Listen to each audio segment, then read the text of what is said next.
Comment dit-on fourmi en lingala? Comment dit-on insecte en lingala? Ce sont pourtant des mots du langage courant. Ce sont des choses que nous avons autour de nous. Mais l'usage en a été perdu. Cet exemple me permet de vous dire, de vous alerter sur l'état de nos langues. Vous savez, si on ne peut pas bien parler sa langue, on ne peut pas bien penser. Cette question est valable pour le lingala, elle est également pour les autres langues locales, régionales, nationales, véhiculaires ou vernaculaires que nous avons au Congo. Nous avons tous pris l'habitude de ne les parler que très superficiellement, très approximativement. On me dira, oh, je ne sais pas dire les couleurs en lingala, le bleu, le vert, le jaune, j'en sais rien, mais je sais les dire en français. Vous croyez?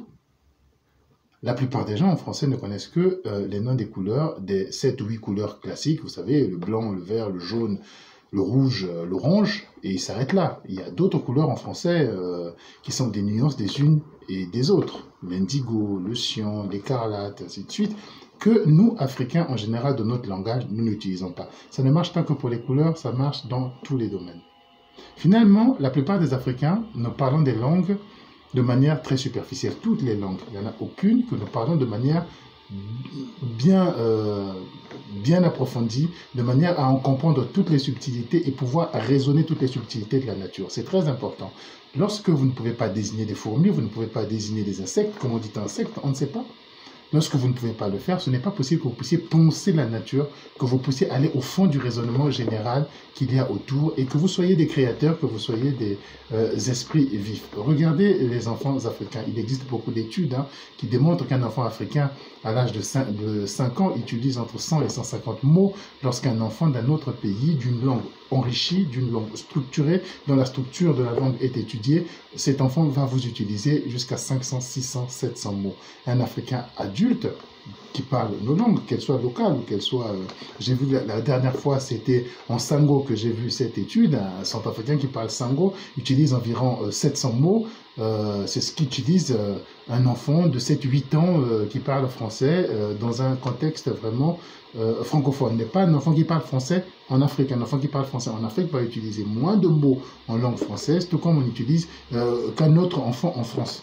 Donc nous avons un problème linguistique, un problème d'approfondissement linguistique qui pèse énormément sur notre propre conscience, sur notre connaissance, sur nos capacités de réflexion. Peu importe la langue, qu'elle soit importée, qu'elle soit la nôtre localement, finalement nous ne parlons aucune langue assez correctement pour pouvoir nous en servir comme un véritable levier d'une réflexion scientifique, d'une réflexion intellectuelle, d'une réflexion de toutes sortes. Et ça se voit, le niveau ne cesse de baisser dans tous les domaines. C'est pour ça que j'en appelle au pouvoir public de faire un effort sur ce point.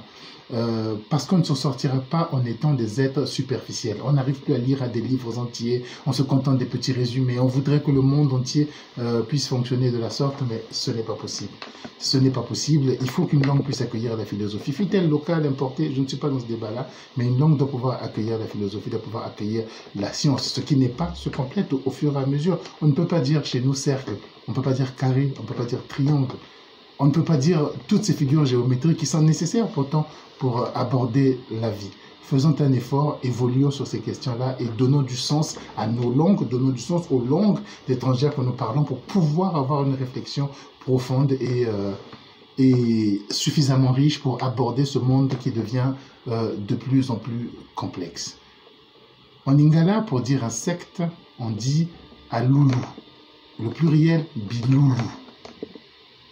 Pour dire fourmi, il n'y a pas un mot générique pour toutes les fourmis, mais chaque type de fourmi a un nom. La fourmi commune, domestique, noire que nous avons dans nos maisons, la toute petite fourmi, ça se dit en lingala nselele. C'est ce mot qui a donné son nom au jeu de cartes. Sans doute, nos aînés y ont vu une ressemblance avec une grappe de ces petites fourmis noires.